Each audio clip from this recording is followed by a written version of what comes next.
찬송가 550장입니다. 시온의 영광이 빛나는 아침, 어둡던 이 땅이 밝아오네. 슬픔과 애통이 기쁨이 되니 시온의 영광이 비춰오네. 시온의 영광이 빛나는 아침, 매였던 종들 돌아오네. 오래전 선지자 꿈꾸던 복을 만민이 다 같이 누리겠네. 보아라, 광야에 화초가 피고 말랐던 시냇물 흘러오네. 오산과 저산이 마주쳐 울려 주의 순종을 찬송하네. 들아 바다야 많은 섬들아, 찬양을 주님께 드리어라. 싸움과 죄악이 가득한 땅에 찬송이 하늘에 사무치네.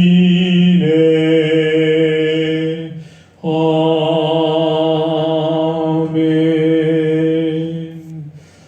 혹시 모르는 시간 기도하십시다. 찬송가 우리 고백했던 것처럼 어둡던 이 땅이 밝아오는 역사, 매였던 종들이 돌아오는 역사, 말랐던 시냇물이 흘러 새로워지는 역사, 찬송으로 하나님께 영광 돌리는 역사, 우리의 인생에 참으로 힘들고 어려운 일들이 많은데 하나님의 은혜로 회복되는 그런 역사가 임하게 해달라고 이 시간 기도하십시다. 특별히 이 땅에 세워주신 서울 주사랑교회가 하나님 뜻대로 존재하되 하나님 말씀이 온전히 바르게 가르쳐지는 교회, 선포되어지는 교회, 양육되어지는 교회 될 수 있도록 위해서 기도해 주시기 바랍니다. 이 나라의 민족을 위해서 하나님께서 이 나라의 민족을 전 세계 복음의 증거자로 제사장 나라로 세우셨다는 사실을 기억하고 그 모든 일 잘 감당할 수 있도록 정치적으로 경제적으로 안정된 나라 될 수 있도록 또 하나님의 뜻을 온전히 준행하는 될 수 있도록 위해서 기도해 주시기 바랍니다. 마지막으로 코로나19의 치유와 회복을 위해서 함께 합심으로 기도하겠습니다.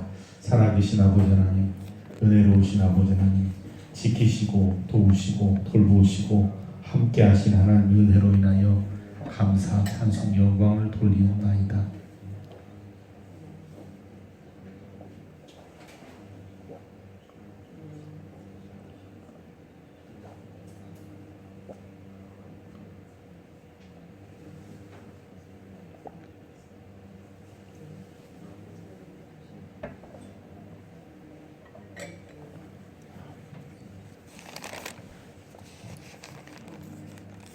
회복의 꿈을 꾸게 하시고 회복의 역사를 맛보아할 수 있도록 주여 도와주시옵소서. 70년의 바벨론 포로기를 보내고 기쁨으로 돌아왔던 회복의 역사가 다시 재건의 역사가 우리 안에도 이루어짐을 맛보아할 수 있도록 주여 도와주시옵소서. 특별히 이 땅에 이 교회를 세워주시고 아버지 지금까지 이끌어오시면 감사드리나이다. 바라고 나옵기는 아버지 아버지 하나님 이 교회가 하나님의 뜻을 온전히 가르치고 선포하고 그 말씀으로 온전히 존재해 나갈 수 있는 하나님의 귀한 교회가 될 수 있도록 주여 도와주시옵소서. 바른 말씀이 선포되어지게 하시고 말씀을 통하여 성도가 깨어지게 하시고 변화되게 하시고 새로워지게 하시고 삶이 재편되는 은혜 역사가 말씀 역사가 이루어질 수 있도록 주여 도와주시옵소서. 특별히 아버지 하나님 이 나라와 이 민족을 위해서 기도하지 아니할 수가 없습니다. 주여 도와주시옵소서. 이끌어 주시옵소서. 인도하여 주시옵소서. 책임져 주시옵소서. 제사장 나라가 되어 전 세계 만민에게 복음을 증거하는 나라로서 바르게 존재해 나가기 부족함이 없도록 주여 도와주시옵소서. 아버지 하나님 이를 위해서는 모든 부분이 아버지 하나님 뜻대로 안정되고 또 건강하고 견고해야 되겠습니다. 주여 대통령에게 지혜와 능력을 더해 주시고 이 나라 이 민족을 하나로 이끌어나기 부족함이 없도록 도와주옵소서. 아버지 하나님 경호한 마음을 가지고 하나님께 무릎을 꿇고 하나님께 도움을 구하고 하나님의 길을 묻고 하나님에게 아버지께서 방편을 묻는 지혜로운 겸손한 하나님의 종이 될 수 있도록 주여 도와주시옵소서. 산적해 있는 모든 문제들이 은혜 가운데 해결될 수 있도록 도와주옵소서. 남북 간의 문제, 통일의 문제, 아버지 하나님 전쟁의 영구적인 아버지 하나님 재발 방지를 위한 항구적인 평화 정착이 이루어질 수 있도록 주여 도와주기를 간절히 빌고 원합니다.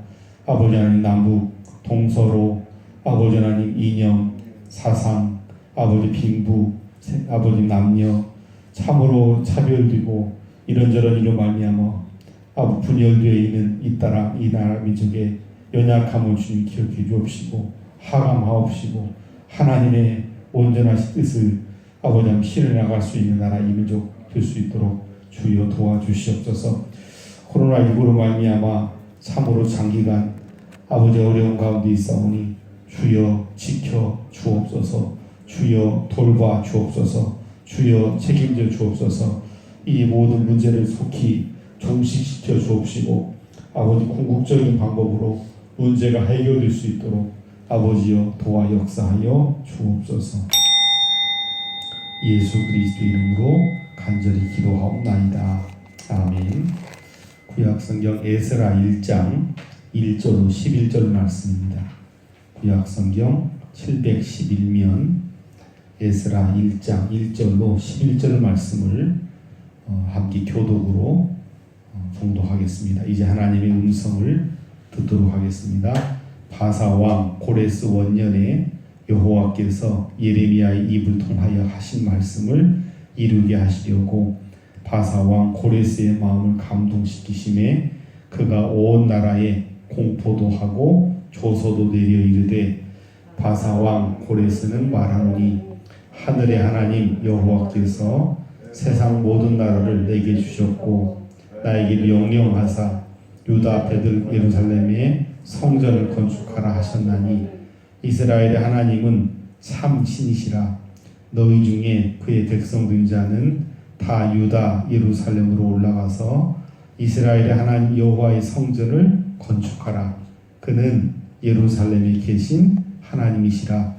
그 남아있는 백성이 어느 곳에 머물러 살든지 그곳 사람들이 마땅히 은과 금과 그 밖의 물건과 짐승으로 도와주고 그 외에도 예루살렘에 세울 하나님의 성전을 위하여 예물을 기쁘게 드릴지니라 하였더라. 이에 유다와 베냐민 족장들과 제사장들과 레위 사람들과 그 마음이 하나님께 감동을 받고 올라가서 예루살렘에 여호와의 성전을 건축하고자 하는 자가 다 일어나니 그 사면 사람들이 은그릇과 금과 금품들과 짐승과 보물로 돕고 그 외에도 예물을 기쁘게 드렸더라. 고레스 왕이 또 여호와의 성전 그릇을 꺼내니 옛적에 느부갓네살이 예루살렘에서 옮겨다가 자기 신들의 신당에 두었던 것이라. 고레스가 창고지기 이드라스에게 명령하여 그 그릇들을 꺼내어 세어서 유다 총독 세스바살에게 넘겨주니 그 수는 금접시가 30개요 은접시가 1000개요 칼이 29개요 금대접이 30개요 그보다 못한 은대접이 410개요 그 밖에 그릇이 1000개이니 함께 보십시다. 금, 은 그릇이 모두 5400개라. 사로잡힌 자를 바벨론에서 예루살렘으로 데리고 갈 때에 세스바살이 그 그릇들을 다 가지고 갔더라. 아멘. 역대하 36장 22절로 23절 말씀 같이 보십시다. 시작. 바사의 고레스 왕 원년에 여호와께서 예레미야의 입으로 하신 말씀을 이루시려고 여호와께서 바사의 고레스 왕의 마음을 감동시키심에 그가 온 나라에 공포도 하고 조서도 내려 이르되 바사 왕 고레스가 이같이 말하노니 하늘의 신 여호와께서 세상 만국을 내게 주셨고 나에게 명령하여 유다 예루살렘에 성전을 건축하라 하셨나니 너희 중에 그의 백성된 자는 다 올라갈지어다. 너희 하나님 여호와께서 함께 하시기를 원하노라 하였더라. 아멘.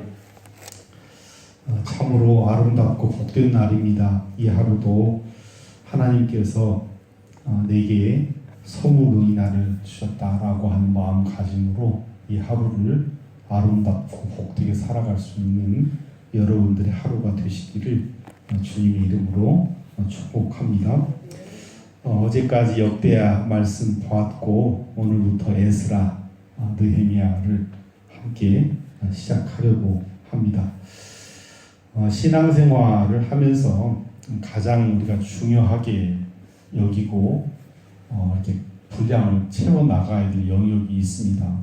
그냥 교회만 왔다 갔다 댕기면 되는 것이 아니고 교회를 다니는데 교회를 잘 다닌다라고 하는 것은 그 시간마다 그 시기마다 신앙의 연륜이 찰 때마다 갖추어져야 될 그 영양, 분량이 이제 갖추어지는 것이 중요한데 여러분 그것이 뭘까요?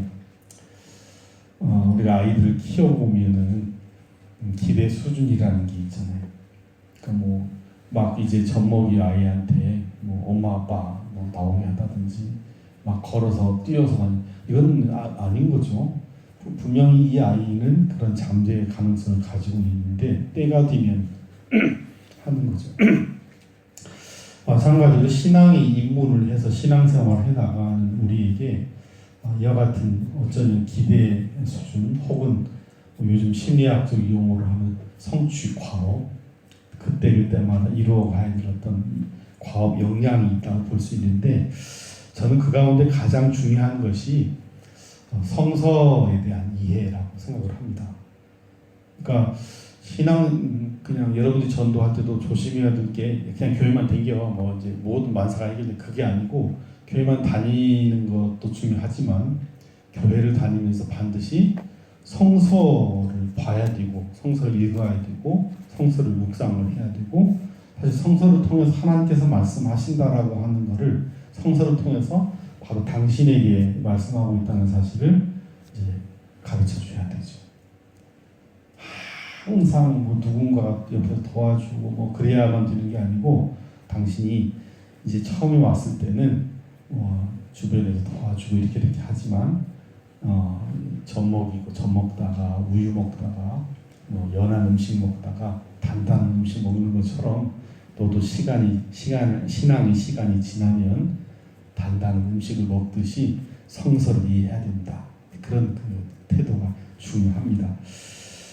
그러면 성서의 이야기 가운데 어떤 이야기를 붙잡아야 단단하고 견고한 이제 그런 음식이 되겠느냐 여러 가지가 있을 수 있겠지만은 구약 성서를 읽어나갈 때 가장 중요한 두 가지 사건은 제 개인적으로는 출애굽 사건과 출바벨론 사건이라고 생각합니다. 출애굽 사건은 여러분도 아시다시피 신약 성서의 구원 유월절 사건이 구원의 사건이고 바로 그 구원의 사건의 구약 예표가 출애굽 사건이라고 볼 수 있죠. 그래서 출애굽 사건이 무지무지 중요하고 출애굽 사건의 이제 주인공처럼 하나님이 주인공이시고 조연으로 사용하신 분이 모세. 그러니까 출애굽 사건과 모세가 대단히 중요하다. 모세를 통해서 구원의 사건의 모형을 보여주시고 구원받은 백성이 하나님 말씀 가지고 살아가라고 이제 한 게 성경의 구약성의 가장 큰 맥락인데 문제는 이제 그렇게 살지 못하잖아요. 그렇게 구원의 실제적인 그 강팍한 파라오에게 열 번의 기적을 통해서 하나님 살아계신 보여주었지만 강팍한 이집트 사람도 문제지만 이스라엘 사람도 문제잖아요. 그래서 계속 거듭 반복해서 실패하는 그런 모습. 그래서 하나님의 백성이 하나님 말씀대로 살지 못하면 징계, 재앙을 받게 되고 심지어는 우리가 어제도 봤잖아요. 다 넘겨버리시잖아요. 이방에 넘겨버리시잖아요. 그래서 구약성서에 등장하는 강대국은 하나님께서 사용한 대표적인 도구들, 즉 기구들이라고 하는 것을 볼 수가 있습니다. 그 가운데 하나가 구약성서의 마지막 부분에 바로 바벨론이다.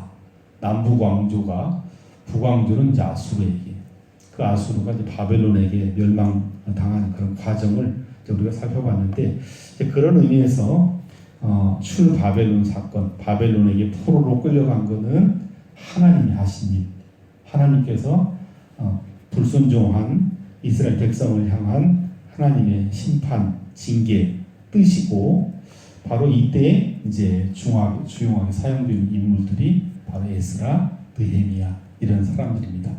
그러니까 바벨론으로 이제 끌려갔다고 해서 사실 절망할 만한 건 아니고 결국 성서는 이집트에서 나와야 되듯이 바벨론으로부터 나와야 된다. 출애굽처럼 출바벨론이 중요하고 출이집트에서 중요했던 사람이 모세인 것처럼 출바벨론에서 가장 중요한 역할을 했던 사람들 가운데 하나가 에스라, 느헤미야 이런 부류의 사람들이다. 스룹바벨 이런 사람들이라고 하는 것을 여러분 기억을 하시면서 에스라로 넘어가시면 좋을 것 같습니다.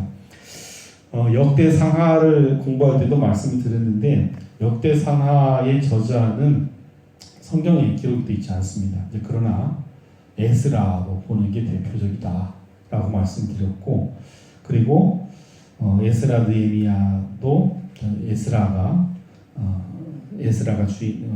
그 작성자이고 또 느헤미야가 작성자로 보여지는데 역대상, 역대하와 에스라는 그래서 연결되어 있다고 보시면 되죠. 제가 역대하 36장 22절 23절만 읽은 이유는 바로 에스라 1장 1절부터 4절까지 말씀이 역대하 36장 22절 23절을 그대로 이제 옮겨놓았습니다. 그래서 에스라가 아마 저자가 아닌가, 하나님께 사용한 저자가 아닌가 그렇게 보여집니다. 그러면 에스라, 느헤미야를 통해서 에스라, 느헤미야는 원래는 같이 붙어 있습니다. 히브리 성경이 같이 붙어 있는데 이제 이렇게 그동안 이어져 온 과정 가운데 에스라로 느헤미야를 나눠놨는데 에스라, 느헤미야를 통해서 하나님께서 말씀하시고자 하는 바는 뭐냐? 우리가 에스라, 느헤미야를 공부하면서 중요하게 여기고 파악해야 될 핵심 내용은 뭐냐? 그거를 붙잡는 게 중요하지 않겠습니까? 지지난 시간에 두 번 주일에 거쳐서 히스기야의 종교개혁하고 요시야의 종교개혁을 살펴봤는데 그 맥락을 잘 이해하시면 될 것 같아요. 히스기야나 요시야는 바로 그 선 세대에 어그러진 하나님 앞에서 죄악된 사실 그러한 일들은 바벨론 포로가 되는 것처럼 어려운 일을 겪어야 되는데 왕조의 역사에서는 이제 그렇게까지는 심하게 하지 않는데 그 끝이 결국은 바벨론 포로가 된 거라고 볼 수 있고, 따라서 바벨론 포로에서 돌아온 이스라엘 백성들에게 가장 중요한 과제는 히스기야나 요시야의 종교개혁의 내용처럼 그 내용들이 가장 중요함을 알 수가 있습니다. 에스라를 여러분 읽어 나가시면서 느헤미야를 공부해 나가시면서 바로 그와 같은 사실들을 유념하시기를 바랍니다. 그 가장 대표적인 것들이 여러분 뭐였죠? 가장 중요한 것이 영적으로 무너지면 이스라엘 백성들에게 특별히 역대 상황에서 중요하게 여겼던 것이 레위지파, 제사장, 성전이라고 했고 하나님으로부터 초점이 이제 사라져버리고 초점이 집중이 안 되고 하나님 외에 다른 것으로 눈을 돌리기 시작하면 자연히 나오는 게 성전을 등한 이야기. 성전이 파괴되는 것, 성전 기능을 하지 못하는 것. 그래서 그런 부분들, 바로 성전 재건이 포로에서 돌아온, 바벨론에서 돌아온 이스라엘 백성들의 가장 중요한 과제가 되는 겁니다. 그래서 에스라 느헤미야는 크게 네 파트로 나누어 볼 수 있습니다. 그러니까 에스라를 두 파트로, 느헤미야를 두 파트로 나누어서 제가 말씀드리고자 하는, 우리가 함께 앞으로 공부하고자 하는 그런 그 세 가지 중요한 그 재건 과제를 다루고 있다라고 보시면 됩니다. 그래서 에스라 1장 1절부터 6장까지 에스라 1장, 6장, 7장, 10장 이렇게 나눌 수 있는데 에스라 1장 1절부터 6장 22절까지는 1차 포로 귀환, 3차에 걸쳐서 이제 돌아오게 되는데 바벨론으로부터 돌아오는데 우리가 읽었던 고레스 왕의 칙령에 의거해서 바벨론 땅 돌아오게 되는데 1차 포로 귀환은 스룹바벨이라고 하는 사람에 의해서 리더가 돼서 이제 움직이게 되고 가장 중요한 핵심은 우리가 읽었던 역대하 36장 22, 23절이나 에스라 1장 1절부터 4절 말씀에 여러분 돌아가서 뭘 하라는 겁니까? 바벨론에서 예루살렘 돌아가서 뭘 하라는 거죠? 제일 먼저 강조하는 게 뭐죠? 예루살렘 성전을 건축해라. 성전을 재건해라. 그래서 성전 재건이 첫 번째 중요한 그 과제입니다. 가장 중요한 과제입니다. 그러니까 성전 재건을 여러분 우리가 성경 읽어 나가시면서 그럼 나하고 상관이 없다. 그렇게 생각하시면 안 되고 우리의 늘 무너진 회파된 세상살이 속에서 무너져 버린 신약적 개념으로 제가 주일날도 말씀드렸던 것처럼 우리 한 사람 한 사람, 여러분 한 사람 한 사람이 하나님의 성령께서 거하는 하나님의 성전이라고 말씀하시는데 그런 개념으로 본다고 한다면 어쩌면 바벨론 포로보다 더 무서운 그런 그 세상 속에서 세상의 포로가 되어서 무너져버린 성전이라고 볼 수 있는데 어떻게 이 성전을 재건해 나갈 것인가, 어떻게 내 영혼의 성전을 재건해 나갈 것인가 하는 것이 중요한 과제다라고 볼 수 있습니다. 두 번째는 에스라 7장부터 10장까지 연결돼서 살펴볼 수 있고 2차 포로 귀환이라고 얘기하고 2차 포로 귀환의 가장 중요한 핵심 리더는 누굽니까? 바로 에스라입니다. 에스라는 에스라 느헤미야를 통해서 확인할 수 있는 것은 하나님의 율법에 아주 익숙한 통달한 율법 학자라고 그렇게 표현을 하고 있습니다. 그래서 에스라를 통해서 하나님께서 원하시는 것은 성전만 재건돼서 문제가 해결되는 것이 아니고 우리가 역대기에서 공부할 때도 거듭거듭 말씀을 드렸는데 여러분 뭐가 회복되어야 됩니까? 바로 하나님의 말씀, 율법이 회복되어야 된다. 언약이 회복되어야 된다. 이스라엘 백성들은 율법 공동체를 이루고 하나님 말씀 붙잡고 살아가야 된다. 성전의 재건과 동시에 성전 공동체와 동시에 정말 중요한 것은 바로 성전 중에 살아가게 하는 말씀 공동체, 율법 공동체, 언약 공동체를 이루어가는 것이다. 그래서 두 번째 중요한 성경 읽기의 과제는 어떻게 말씀 공동체 구성원으로 내가 존재할 수 있는가, 살아갈 수 있는가. 이렇게 오늘 우리 이 시대처럼 여러분 기독교인이라고 한다면 집에 성경 없는 집이 없잖아요. 정말 가지가지 성경이 다 있는데 철저히 외면하고 성경 안 읽고 읽어도 하나님 본래 뜻대로 읽지 않는 이제 그런 시대이니까 에스라 느헤미야 공부하면서 어떻게 다시 하나님 말씀을 회복할 것인가를 여러분 타겟 것으로 하셨으면 좋겠습니다. 도대체 이스라엘 율법 찾아다니는 그런 어리석은 공부하는 것이 아니라 하나님의 말씀을 받은 사람으로 어떻게 살 것인가. 세 번째는 느헤미야 1장부터 7장까지이고 3차 포로 귀환을 하게 되는데 3차 포로 귀환의 핵심 리더 누굴까요? 그러면 느헤미야. 그러니까 스룹바벨 1차, 에스라 2차, 3차 스룹바벨, 3차 느헤미야. 이런 식으로 여러분 기억을 하셔야 되고, 느헤미야를 통해서 여러분 재건하기 원하는 것은 뭐였다고 했죠? 이미 다 공부했는데 바로 성벽. 성벽이 중요한 것은 성전에서 살 수 없습니다. 우리는 여러분 아무리 교회가 좋아도 교회에 여러분 사람 없잖아요.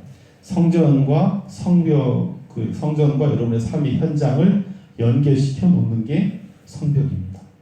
견고한 성벽이 성전과 우리의 삶을 연결시켜주고 지지해주고 지켜준다라고 여러분 볼 수 있죠. 그래서 세 번째 중요한 것은 우리의 삶의 자리의 제거, 삶의 자리를 하나님의 영적 도구로, 영적 은혜로, 영적 말씀으로 거룩하게 지켜내서 우리가 사는 삶의 거주지를 거룩한 처소로, 거룩한 도성으로 만들어가는 과제가 우리에게 주어져 있다라고 볼 수 있습니다. 그리고 네 번째는 느헤미야 8장부터 느헤미야 13장까지 전체 끝부분이고요. 핵심 리더는 에스라와 느헤미야이고, 느헤미야 8장부터 13장까지 여러분 우리가 은혜 받은 그 구석이 대단히 많이 있습니다. 사실 에스라 1장부터 느헤미야 14장, 13장까지가 다 은혜가 철철 넘치는 그런 말씀들인데, 성전을 재건하고 율법을 재건하고 성벽을 재건한 다음에 그럼 어떻게 해야 되느냐? 느헤미야 8장부터 13장에 보시면 에스라 느헤미야가 이스라엘 모든 백성들을 성전 앞 그 수문 앞 광장에 모이게 하지요. 모이게 하고 뭐 합니까? 요즘 말로 하면 대각성 집회를 하죠. 부흥회를 하죠. 영혼에 깨이는 어떤 그런 기회를 하게 되죠. 하나님의 말씀을 들고 하나님의 집을 어떻게 이루어갈 것인가를 헌신, 재계약하는 그런 시간을 갖게 되죠.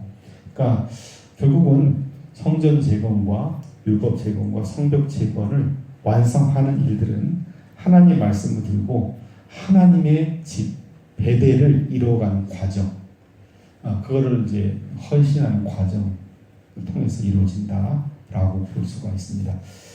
기대하는 마음을 가지고 여러분 오늘 시간이 되는 대로 에스라 전체, 느헤미야 전체를 좀 보시고 받을 은혜를 사모하는 그런 귀한 시간 되시기를 주님의 이름으로 부탁을 드립니다. 기도하겠습니다. 살아계신 아버지 하나님, 이렇게 역대하를 마치고 에스라를 시작하려고 합니다.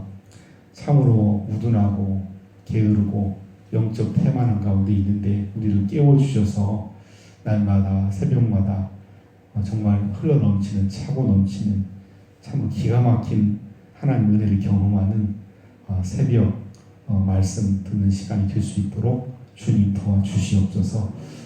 말씀을 준비하는 부족한 종에게 성령 충만, 성령 감동의 역사를 함께 해주시고, 무거운 몸을 깨우고 날마다 새벽 제단 나와서 말씀을 듣는 하나님 백성들에게는 정말 아버지 하나님 형언할 수 없는 크고 놀라운 은혜를 경험하는 새벽 말씀 시간이 될 수 있도록 주여 도와주시옵소서. 역사하여 주시옵소서. 에스라와 느헤미야를 통해서 역사하셨던, 기도하는 중에 역사하셨던, 말씀을 듣는 중에 역사하셨던 하나님의 그 놀라운 비밀을 맛보아 아는, 깨달아 아는 은혜의 역사가 우리에게 임하게 도와 주시옵소서. 예수 그리스도의 이름으로 간절히 기도하옵나이다. 아멘. 550장 1절만 찬송하겠습니다. 시온의 영광이 빛나는 아침, 어둡던 이 땅이 밝아오네. 슬픔과 애통이 기쁨이 되니 시온의 영광이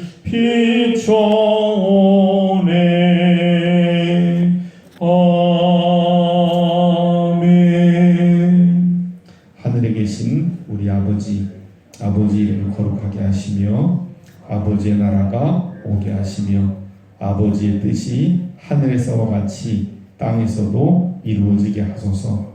오늘 우리에게 일용할 양식을 주시고 우리가 우리에게 잘못한 사람을 용서해 준 것 같이 우리 죄를 용서하여 주시고 우리를 시험에 빠지지 않게 하시고 악에서 구하소서. 나라와 권능과 영광이 영원히 아버지의 것입니다. 아멘.